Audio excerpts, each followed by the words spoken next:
The hospital intercom crackled to life just as Marcus Webb lifted his daughter from the waiting room chair. Her routine checkup was done, her small hand already reaching for his collar, when the words stopped him cold. Code red. O-negative blood needed immediately. Pediatric emergency. All compatible staff report to donation center. Marcus stood frozen in the corridor, his 6-year-old daughter Lily pressed against his chest. O-negative. The rarest blood type. His blood type. Lily tugged at his sleeve, her eyes wide with innocent concern. "Daddy, can we help?"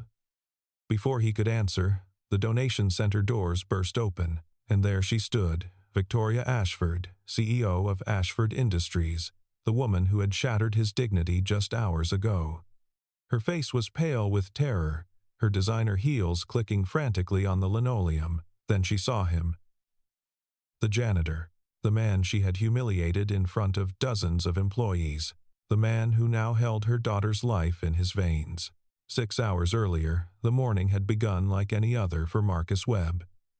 His alarm rang at 4:30, the same time it had rung for the past 3 years. He moved quietly through the small apartment, careful not to wake Lily, who slept curled around her stuffed elephant in the bedroom they shared. The coffee maker gurgled its familiar song as he pulled on his work uniform, navy blue pants, a matching shirt with his name stitched above the pocket. At 34, Marcus had learned that pride was a luxury he could not always afford. He had a degree in mechanical engineering from Ohio State, had once designed components for aerospace systems, had once worn suits and attended meetings where people called him Sir. That life ended 3 years ago, along with everything else he had built. His wife, Sarah's medical bills had consumed their savings first, then their house, then their future. When she finally lost her battle with cancer, Marcus was left with a mountain of debt and a 3-year-old daughter who still asked when Mommy was coming home. He took the first job he could find. Ashford Industries needed janitors for their corporate headquarters in Columbus. The pay was modest but steady, the hours early enough that he could pick Lily up from the subsidized daycare by 3 o'clock. He mopped floors and emptied trash cans in the same building where engineers discussed designs he could have improved in his sleep. He never complained. He never mentioned his past. He simply worked. Because Lily needed him to work. And that was enough. The main lobby of Ashford Industries gleamed with marble floors and floor-to-ceiling windows that caught the morning sun. Marcus arrived at 5:30 to begin his shift, his cleaning cart loaded with supplies. The lobby required special attention on Thursdays, the executive team held their weekly meetings, and Victoria Ashford demanded perfection in every visible space. Marcus worked methodically, starting with the windows and moving to the floors. By 7:15, he was nearly finished. His cart positioned near the elevator bank while he buffed the last section of marble. He did not see Victoria Ashford approaching. He did not hear her heels on the floor he had just polished. He only heard her voice, sharp and cold as January ice. "What is this?" Marcus looked up to find the CEO standing 3 feet away, her designer suit immaculate. Her blonde hair pulled back in a severe bun. She was gesturing at his cleaning cart, which partially blocked the path to the executive elevator. "I'm sorry, ma'am. I'll move it right away." He reached for the cart, but Victoria was already speaking again, her voice carrying across the lobby where a dozen early arrivals had stopped to watch. "If this is the standard we hire now, maybe that's why everything keeps falling apart. Look at this equipment scattered everywhere, blocking executive access, creating hazards." She turned to the security guard at the front desk. "Who supervises the cleaning staff?" "I want a report on my desk by noon." Marcus pulled his cart aside, his movements careful and controlled. He had learned long ago that reacting to humiliation only made it worse. "I apologize for the inconvenience," he said quietly. "It won't happen again." Victoria looked at him then, really looked at him for the first time.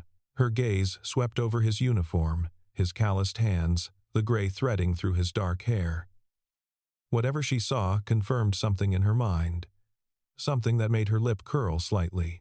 See that it doesn't. She walked past him without another word, her heels clicking a rhythm of dismissal on the marble he had spent an hour perfecting.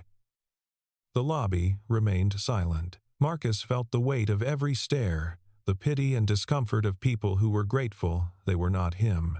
He finished his work with steady hands, loaded his cart, and pushed it toward the service corridor. Behind him, he heard someone whisper, "Poor guy." She didn't have to do that. He kept walking. In 3 hours, he would clock out and pick up Lily. He would take her to her doctor's appointment.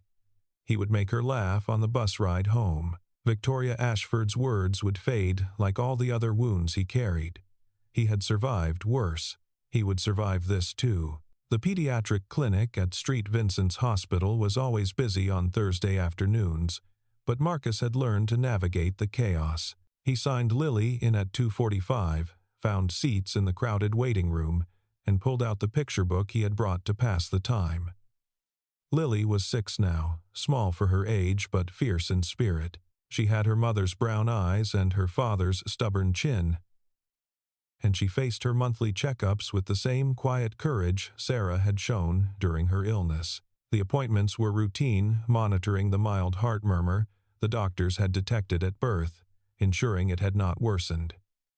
So far, Lily had been lucky. The murmur remained stable, requiring only observation. "Mr. Webb?" The nurse called them back at 3:15.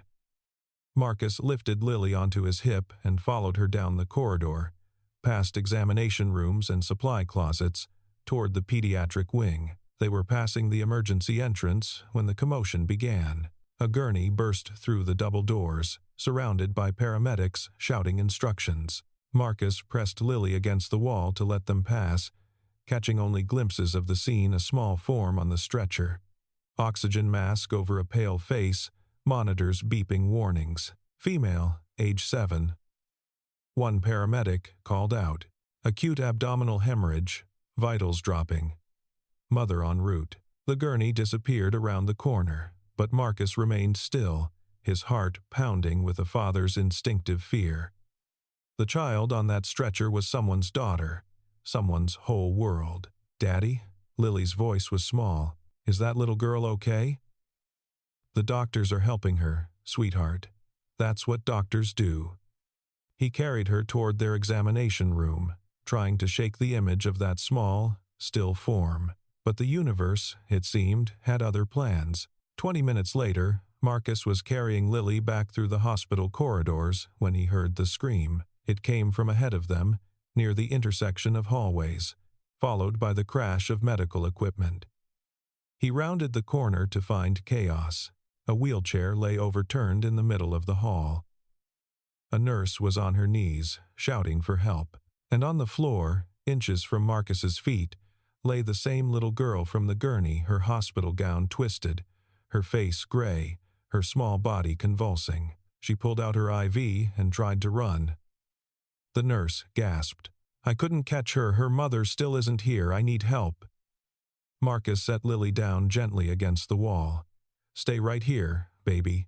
Don't move." Then he dropped to his knees beside the seizing child. His first aid training from his engineering days surfaced like muscle memory. He turned the girl onto her side to protect her airway, cushioned her head with his jacket, and held her steady as the convulsions racked her small frame. "Get a doctor," he told the nurse. "Now." The seizure lasted 43 seconds. Marcus counted each one, his hands steady on the child's shoulders, his voice low and calm. "You're okay. You're safe. I've got you." When the convulsions finally stopped, the girl's eyes fluttered open. They were blue, wide with terror, and filled with tears. Her small hand found his wrist and gripped it with surprising strength. "Please," she whispered, her voice barely audible. "Don't let me die. My mommy isn't here. Please don't let me die." Marcus felt something crack open in his chest. He thought of Lily, watching from against the wall. He thought of Sarah, dying in a hospital bed while he held her hand and made promises he could not keep. "You're not going to die," he said firmly. "I'm right here. I'm not going anywhere." The medical team arrived seconds later, lifting the girl onto a fresh gurney, attaching monitors, calling out readings. Marcus stepped back, his jacket still wadded on the floor, his hands trembling now that the crisis had passed. Lily ran to him and wrapped her arms around his legs. "You helped her, Daddy. You saved her." Marcus picked up his daughter and held her close, breathing in the familiar scent of her shampoo. Somewhere in the distance, he heard a woman's voice, high and frantic, demanding to know where her daughter was. He did not see Victoria Ashford run past. He did not see her face crumple when she reached the trauma room. He only knew that somewhere in this hospital, a mother was terrified, and a little girl was fighting for her life. The blood bank at St. Vincent's Hospital operated on the ground floor, tucked between the cafeteria and the administrative offices. Most days, it served a steady stream of scheduled donors and walk-ins, processing pints of blood that would save lives across the city. Today, it was the center of a crisis. "We're completely out of O-negative," the blood bank coordinator said, her voice tight with controlled panic. She was speaking to Dr. Chen, the pediatric surgeon who had been working on the Ashford girl for the past hour. "I've called 3 other hospitals. Everyone's running low. The regional blood center can get us 2 units, but they won't arrive for at least 4 hours. Dr. Chen's face was grim. She doesn't have 4 hours. The internal bleeding is controlled for now, but she's lost too much blood. Her body is shutting down. We need a transfusion within the hour, or we're going to lose her." Marcus was still in the hospital. Lily's checkup had been completed, her heart murmur unchanged. Her health excellent, but they had been delayed by the chaos in the corridors. Now they sat in the main lobby, waiting for the crowd at the exit to thin, when the intercom crackled to life. Code red. O-negative blood needed immediately. Pediatric emergency. All compatible staff report to donation center. Marcus looked at his daughter. Lily looked back at him with Sarah's eyes, full of trust and quiet wisdom. "That's your blood, isn't it, Daddy? The special kind?" "Yes, sweetheart. It is." He thought of the little girl who had gripped his wrist and begged him not to let her die. He thought of her mother, somewhere in this hospital, facing the same nightmare he had faced 3 years ago. He stood up and took Lily's hand. "We need to go help someone." The donation center was crowded with hospital staff when Marcus arrived, all of them being tested, most of them being turned away. O-negative blood was rare, found in only 7% of the population. Finding a compatible donor in time was like searching for a needle in a haystack. Marcus approached the intake desk, Lily's hand still in his. "I'm O-negative," he said. "I'd like to donate." The coordinator looked up, her eyes scanning his face with desperate hope. "Are you sure? We need a significant amount. It would require an extended donation." "I understand." She handed him forms to fill out, then led him to a testing station. The screening took 15 minutes, blood pressure, iron levels, medical history. Marcus answered every question honestly, watched the coordinator's expression shift from hope to disbelief. "Your blood is a perfect match," she said slowly. "Better than perfect, actually. You have a rare antigen combination that makes your blood exceptionally compatible. It's found in maybe 1 in 10,000 people." She paused, seeming to weigh her next words carefully. "Mr. Webb, the amount of blood this child needs, it's significant. You would be saving her life. But there are risks. Dizziness, fatigue, possibly fainting. Are you absolutely certain?" Marcus thought of the little girl's blue eyes, so like Lily's in their terror. "I'm certain." It was then that the doors burst open, and Victoria Ashford stumbled into the room. Her face was streaked with tears, her perfect hair disheveled, her designer suit wrinkled from hours of pacing. She looked like a woman who had been dismantled, piece by fear. "Please," she gasped at the coordinator. "My daughter," they said. "Someone might be able to help, please," and then she saw him. Marcus watched the recognition dawn in her eyes. The janitor from the lobby, the man whose equipment had blocked her path. The man she had humiliated in front of her employees, whose dignity she had crushed beneath her designer heels. He saw her face cycle through shock, confusion, and something that might have been shame. He saw her mouth open, searching for words that would not come. "Mr. Webb is a perfect match," the coordinator said, oblivious to the tension. "He's agreed to donate. Your daughter is going to be okay, Mrs. Ashford." Victoria Ashford stared at Marcus Webb, and for the first time in her life, she had absolutely nothing to say. The donation room was small and clinical, filled with the hum of equipment and the soft beeping of monitors. Marcus lay on the narrow bed, his sleeve rolled up, a needle inserted into the vein at his elbow. The blood flowed through the tube in a steady crimson stream, carrying life from his body to the collection bag. Lily sat in a chair by the window, her stuffed elephant clutched to her chest, her eyes never leaving her father's face. She had not cried, had not complained, had not asked to leave. She simply watched, with the quiet understanding of a child who had already learned that sometimes love required sacrifice. Dr. Chen had explained the procedure carefully. The Ashford girl needed more blood than a standard donation provided. Marcus had agreed to give 2 units, nearly a pint of blood, pushing the limits of what was safe for a single donation. There would be side effects, weakness, dizziness, possibly nausea. He would need to rest for several days, to eat iron-rich foods, to monitor himself for complications. Marcus had agreed to all of it without hesitation. "You're doing great," the phlebotomist said, checking the collection bag. "About halfway there." Marcus nodded, fighting the lightheadedness that was beginning to creep in. He focused on Lily's face, on her small form silhouetted against the window, on the fierce love that had carried him through every impossible moment of the past 3 years. "Daddy?" Lily's voice was soft. "Are you okay?" "I'm fine, sweetheart. Just a little tired." "That little girl. She's going to be okay now?" "Yes, baby. She's going to be okay." Outside the donation room, Victoria Ashford stood frozen in the corridor. Through the window, she could see the man she had humiliated lying on a hospital bed, giving his blood to save her daughter's life. His own daughter sat beside him, small and patient and brave, watching her father with eyes full of love and worry. Victoria had built her career on reading people, on understanding motivations, predicting reactions, identifying weaknesses to exploit. She had climbed to the top of Ashford Industries by being smarter and harder and more ruthless than anyone else in the room. But, looking through that window, she realized she had never understood anything at all. The janitor was not just a janitor. He was a father, like she was a mother.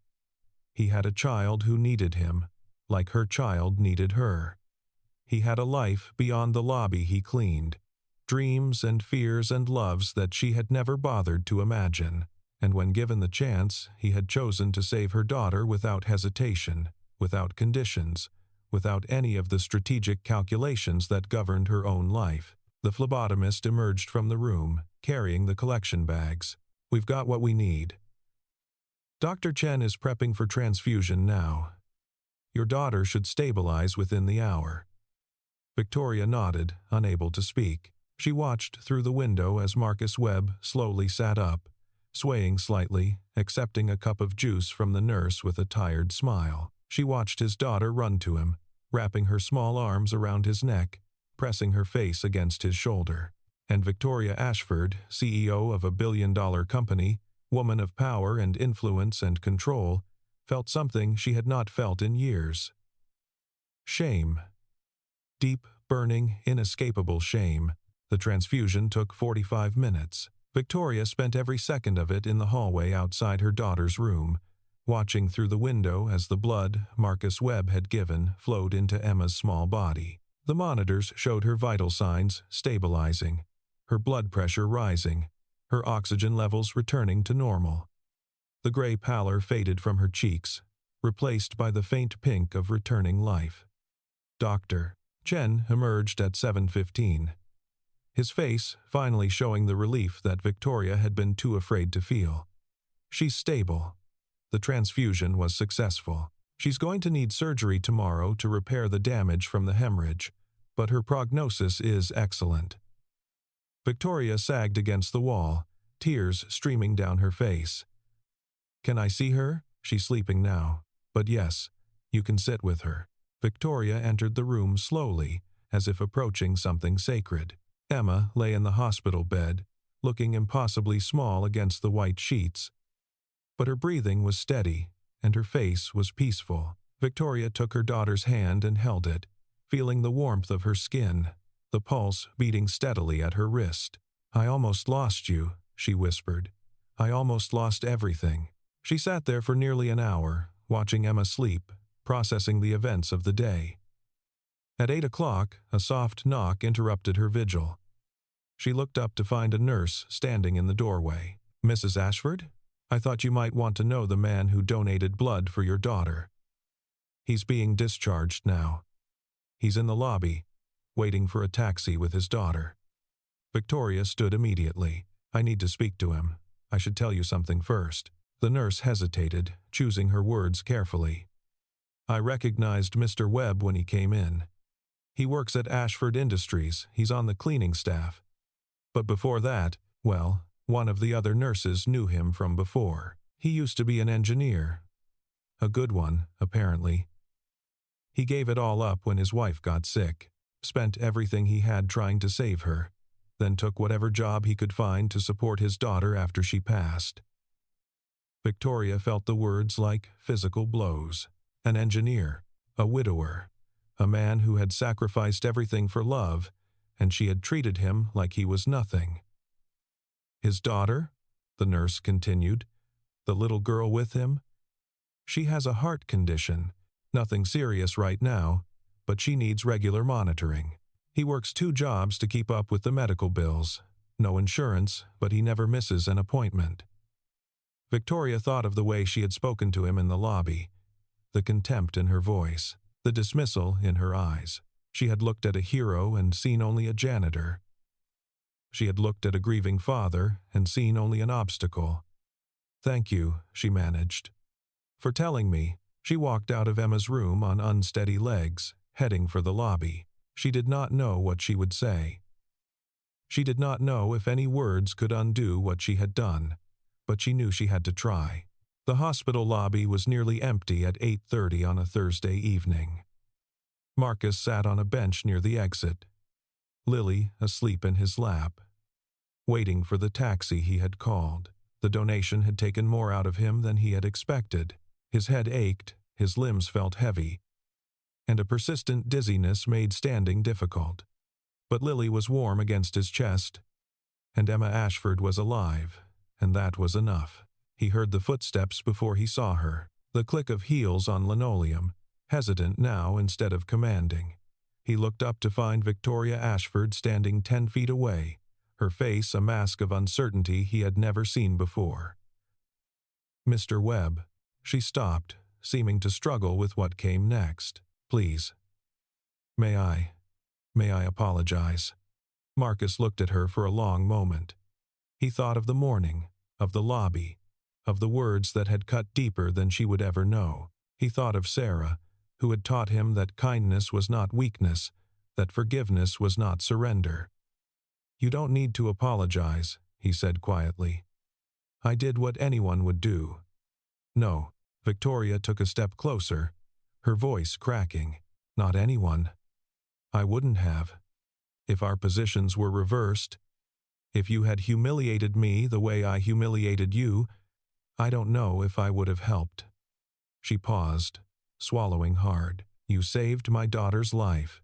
After everything I said to you, after the way I treated you, you saved her life without hesitation. Why?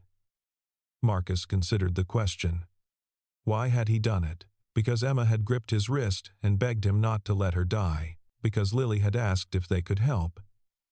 Because Sarah had always believed that the measure of a person was not how they treated those above them, but how they treated those below. Because she's a child, he said simply. Because she was scared and her mother wasn't there. Because I could help. He shifted Lily in his arms, preparing to stand. My daughter's tired. I need to get her home. Please. Victoria stepped forward again, her hand reaching out. Let me at least arrange a car for you.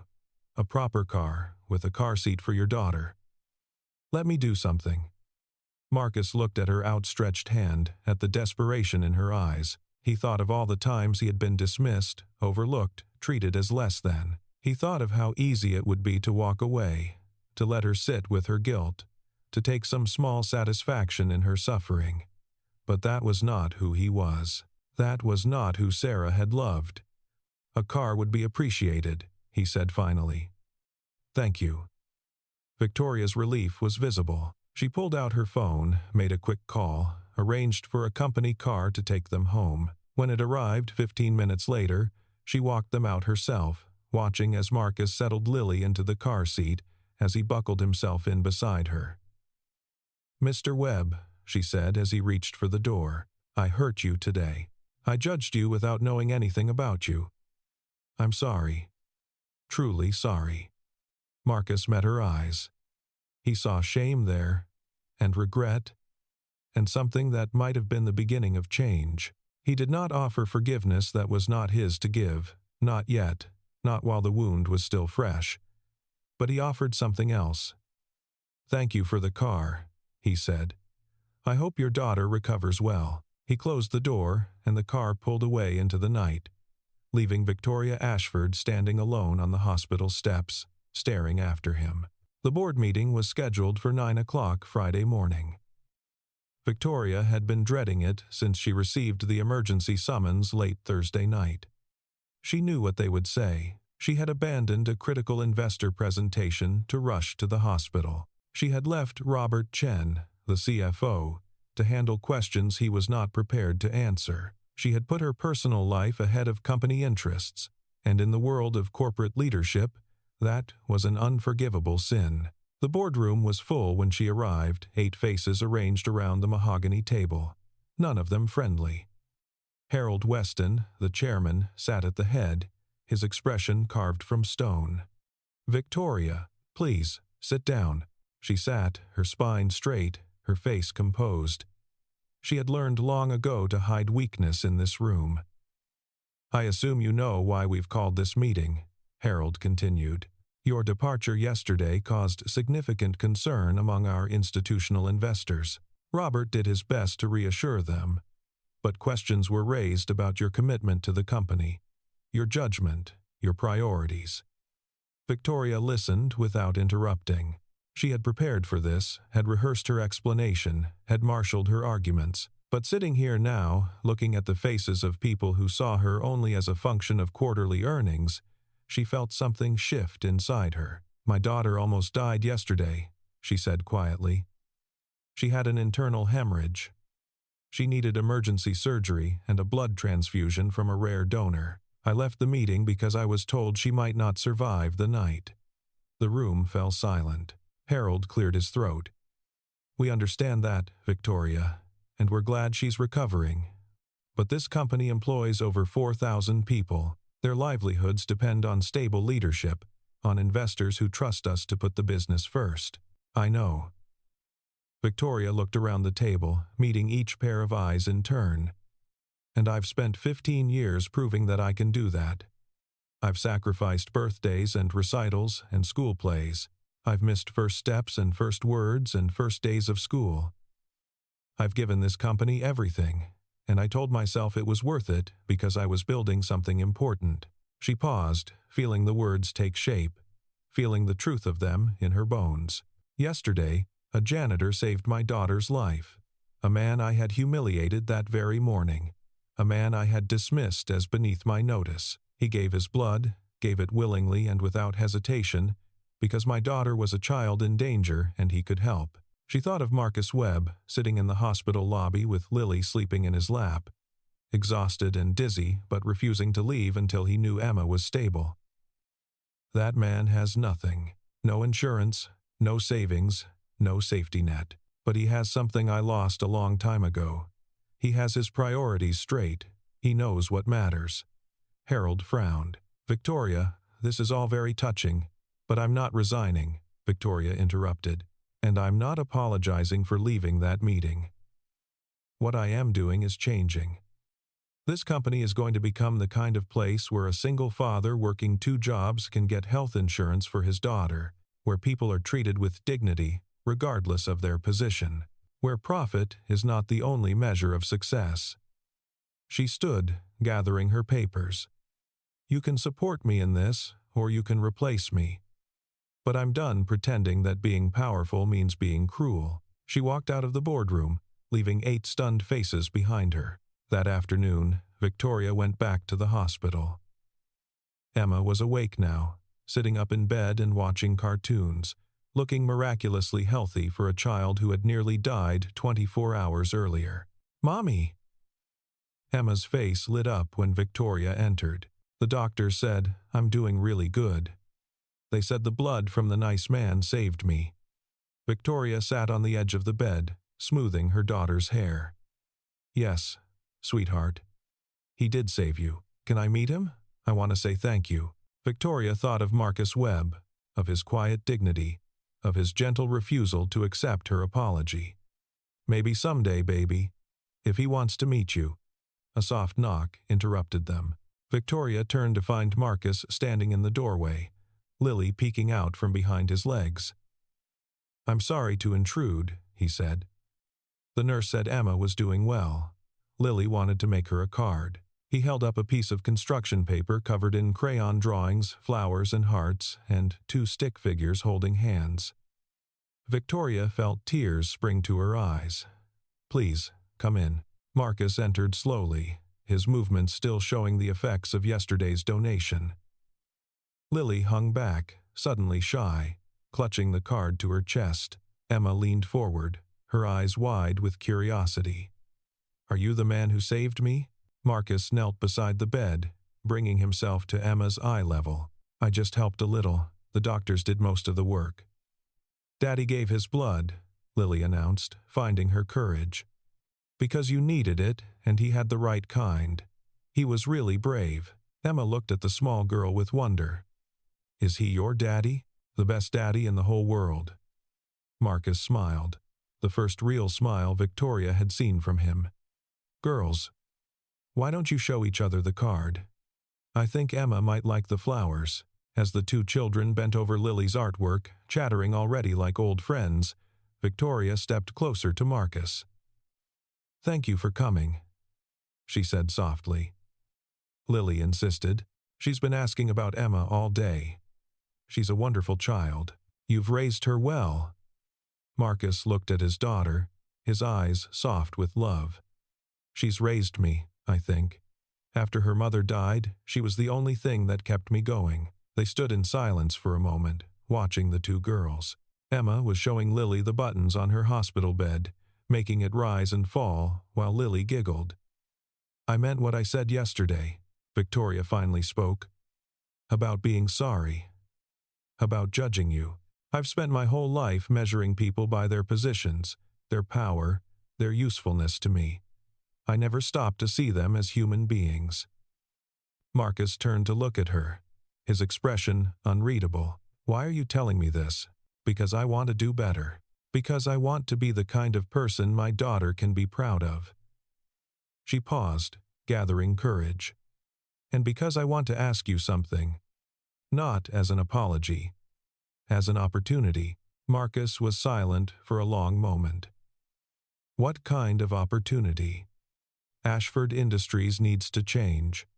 We need to treat our employees, all of them, with more respect, more dignity. We need policies that support working parents, that recognize the sacrifices people make, that value human beings over productivity metrics."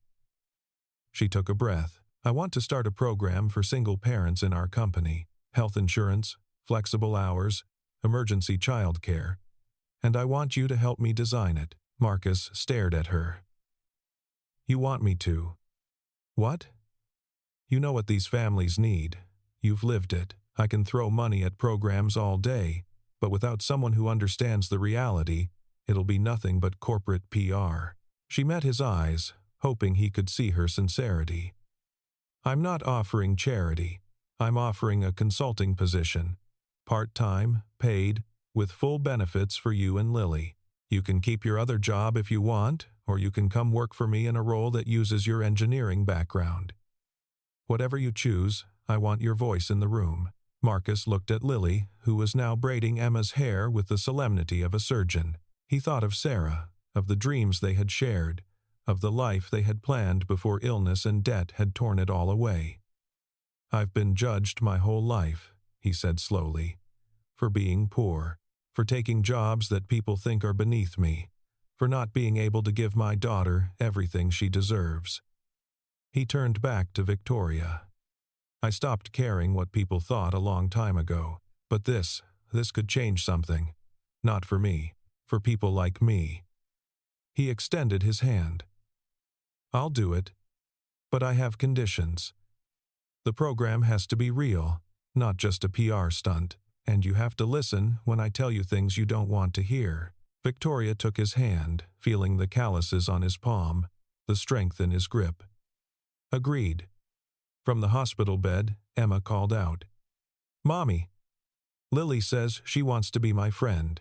Can she come to my birthday party?" Victoria looked at Marcus. He looked back at her, and for the first time, something like warmth passed between them. "I think that can be arranged," Victoria said. The single-parent support program launched 6 weeks later, on a bright Monday morning in October. The ceremony was held in the main lobby of Ashford Industries, the same lobby where Marcus had once been humiliated, where Victoria had looked at him and seen nothing worth knowing. Today, a small stage had been erected near the elevators, draped with banners announcing the Victoria Webb Single Parent Initiative. Marcus had insisted on the name over Victoria's objections. "It's not about me," she had argued. "It's about the employees, the families. It's about accountability." Marcus had replied, "When your name is on something, you can't walk away from it." The lobby was packed with employees, executives and janitors, engineers and receptionists, all gathered together for the first time anyone could remember. Victoria stood at the podium, Marcus beside her, as she explained the program's benefits.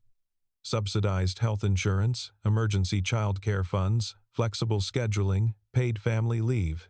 "This program exists because one man taught me something I should have learned a long time ago," Victoria said, her voice steady despite the emotion beneath. "He taught me that dignity is not earned. It is inherent. Every person who walks through these doors deserves to be seen, to be valued, to be treated with respect." She turned to Marcus, who shifted uncomfortably under the attention. "Marcus Webb gave his blood to save my daughter's life, knowing I had treated him with contempt. He showed me grace when I deserved none, and he helped me build a program that I hope will change lives." She stepped back from the podium, gesturing for Marcus to speak. He approached the microphone reluctantly, Lily watching from the front row with Emma beside her. "I'm not good at speeches," he began, drawing a ripple of laughter. "I'm better at fixing things, machines, systems, problems with clear solutions." He paused, looking out at the crowd. "But some problems don't have clear solutions. Being a single parent is one of them. Every day is a calculation. How much sleep can I sacrifice? How many hours can I work? How do I make sure my daughter knows she's loved even when I'm exhausted and scared and barely holding on?" His voice softened. "This program won't solve everything, but it might make the calculation a little easier. It might mean one less parent has to choose between a doctor's appointment and a paycheck. It might mean one more child gets to grow up knowing they matter." He looked at Lily, who smiled back at him with Sarah's eyes. "That's worth something. That's worth everything." 3 months later, on a crisp January afternoon, Victoria and Emma sat in the waiting room of the pediatric cardiology clinic at St. Vincent's Hospital. Emma was there for her final follow-up, the last checkpoint before the doctors declared her fully recovered. Across the room, Marcus and Lily waited for their own appointment. Lily's regular monitoring, the routine they had followed for years. "Miss Ashford?" The nurse called Emma's name, and Victoria stood to follow, but she paused at the doorway, turning back to look at Marcus. Would you like to get coffee after? All four of us? There's a cafe downstairs that makes excellent hot chocolate. Marcus looked at Lily, who nodded eagerly. We'd like that. The appointments took an hour. Emma's results were perfect, full recovery. No lasting damage from her ordeal. Lily's checkup was equally encouraging. Her heart murmur remained stable, showing no signs of progression. When they met in the cafe afterward, the two girls immediately claimed a table by the window. Heads bent together over the coloring pages the nurse had given them. Marcus and Victoria sat nearby, watching their daughters with identical expressions of quiet wonder. She talks about Lily constantly, Victoria said. Lily this, Lily that. I think she's found her best friend. The feeling is mutual. Lily asked me last week if Emma could be her sister. Marcus shook his head, smiling. I explained, that's not quite how it works. Victoria laughed, a sound that had become more common in recent months. They're good for each other. Emma's never had a friend who didn't treat her differently because of who I am. Lily's never had a friend who didn't treat her differently because of who I'm not. They sat in comfortable silence, sipping their coffee, watching snow begin to fall outside the window. Marcus, Victoria said finally, I've been thinking about the program, about everything that's happened. She turned to face him. I know I can never undo what I said to you in that lobby. I know, sorry, doesn't erase the hurt, but I want you to know that meeting you changed me, made me see things I'd been blind to my whole life. Marcus considered her words. He thought of Sarah, of how she had always believed in second chances, in the possibility of change, in the stubborn goodness hidden in every heart. My wife used to say that people are like machines, he replied. Sometimes they break. Sometimes they just need recalibration. He smiled slightly. I think you've recalibrated pretty well. Victoria felt tears prick her eyes. That might be the nicest thing anyone's ever said to me. Don't let it go to your head. But he was smiling too. From the window table, Emma called out, Can we go play in it? Please, Daddy? Lily added, her eyes bright with hope. Marcus and Victoria looked at each other. In that moment, something unspoken passed between them, an acknowledgement of wounds healing, of walls coming down, of possibilities opening where none had existed before. What do you think? Victoria asked. Should we let them drag us out into the cold? Marcus looked at his daughter, at her joy and innocence, at the friend she had found against all odds. He thought of Sarah, and how she would have loved this moment, this proof that kindness could transform strangers into family. Maybe that's exactly what we all need, he said. They gathered their coats and headed for the door, two families becoming one, stepping together into the falling snow, ready to begin again.